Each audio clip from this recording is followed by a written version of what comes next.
আসসালামু আলাইকুম ভিউয়ার্স। আজকে আমরা এসেছি নতুন একটি ভিডিও নিয়ে। যে ভিডিওতে আপনারা জানতে পারবেন যে স্বপ্নে যদি কেউ কাবা শরীফ বা মক্কা শরীফ দেখে তাহলে তার কি আলামত হতে পারে, তার ব্যাখ্যা কি হতে পারে। প্রথমে বলা হচ্ছে, কেউ যদি মক্কা শরীফ দেখে স্বপ্নে, তাহলে সে নিজ শ্রেণী অথবা কমে প্রধান হইবার আলামত।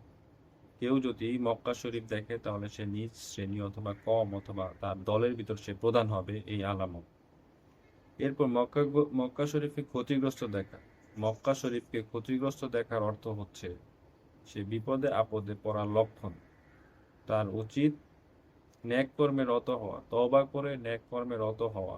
এবং মক্কা শরীফকে ক্ষতিগ্রস্ত দেখলে তার উচিত তওবা করে নেক কর্মে রত হওয়া এবং 6 দিন কোনো মিসকিনকে দান খয়রাত করা।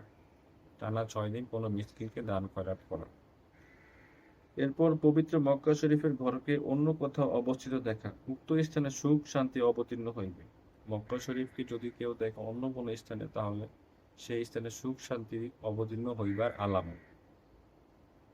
কাবা ঘরের তওয়াফ অথবা হজ পালন করতে দেখলে, স্বপ্নে যদি কেউ দেখে কাবা ঘরের তওয়াফ অথবা হজ পালন করতে দেখে, তাহলে এটার অর্থ হচ্ছে সে ধর্মে উন্নতি লাভ করবে। ঈমান আমলে সে উন্নতি লাভ করবে, তার ইবাদত আগের চেয়ে বেড়ে যাবে। পবিত্র কাবা ঘরকে দেখা, কেউ যদি স্বপ্নে পবিত্র কাবা ঘরকে দেখে, তাহলে সেটার অর্থ হচ্ছে সে তার সমশ্রেণীর ভিতরে বিজয়ী হইবে।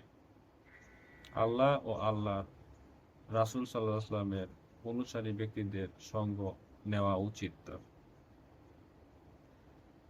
পবিত্র কাবা ঘরকে পশ্চাতে ফেলিয়া অথবা কাবা ঘরের ছাদে উঠে নামাজ পড়িতে দেখলে, কেউ যদি দেখে সে নামাজ পড়তেছে কিন্তু তার পিছনে কাবা ঘর, তাহলে তার উচিত পিছনে কাবা ঘর, এবং সে যদি দেখে যে কাবা ঘরের ছাদে উঠে সে নামাজ পড়ছে, এটার অর্থ হচ্ছে সে ইসলামী কাজকর্ম হইতে বিচ্যুত হইবে।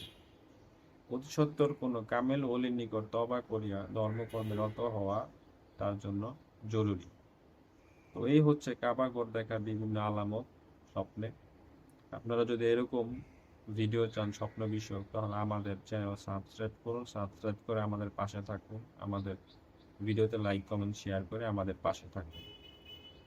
আর আমরা প্রায়ই সবাই স্বপ্ন দেখি, কিন্তু উচিত এই স্বপ্নের কথা কারো কাছে প্রকাশ না করা। রাসূল পাক সাল্লাল্লাহু আলাইহি ওয়াসাল্লাম বলেছেন, স্বপ্নের কথা শুধুমাত্র নিজের প্রিয়জনের কাছে প্রকাশ করতে। এবং কেউ যদি খারাপ স্বপ্ন দেখে, তাহলে সেটা কারো কাছে প্রকাশ করে না করেছেন এবং বাম দিকে 3 বার থুতু দিতে বলেছেন, তাহলে ওই স্বপ্ন তার কোনো ক্ষতি করতে পারবে না। তো আল্লাহ আমাদেরকে হেফাজত করুক, সঠিক পথে পরিচালিত করুক। আজকে এই পর্যন্তই। আল্লাহ হাফেজ।